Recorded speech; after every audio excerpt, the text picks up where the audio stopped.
আসসালামু আলাইকুম। সবাই কেমন আছেন? এই ঝিরঝির বৃষ্টির মধ্যে বাইরে থেকে বের হলাম ছাতা মাথায় দিয়ে। তবে বাইরে থেকে বের হতো তোর কথা, রাস্তার যে অবস্থা, কন্ডিশন, হাঁটা অনেক কষ্টসাধ্য কাদার জন্য।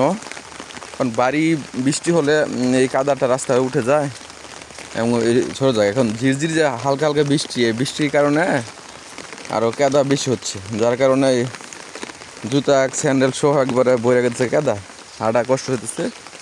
তো তারপরেও আলহামদুলিল্লাহ দীর্ঘ 3-4 দিন যাবৎ গরমের কারণে আজকে স্বস্তির বৃষ্টি হচ্ছে। একটু কষ্ট হলো, তাও ঠান্ডা লাগতেছে, গরমটা কম, ভালোই। কারণ কতদিন 2-3 দিন অনেক তাপ গেছে, রৌদ্র প্রচণ্ড তাপের মধ্যে চলাচল করতে, বাড়িতে বসে থাকতেও কষ্ট হচ্ছে। তাই এই বৃষ্টির মধ্যেই আলহামদুলিল্লাহ ভালোই, কষ্ট হলেও শান্তি আসছে যে ঠান্ডা লাগতেছে। তো সবাই ভালো থাকবেন।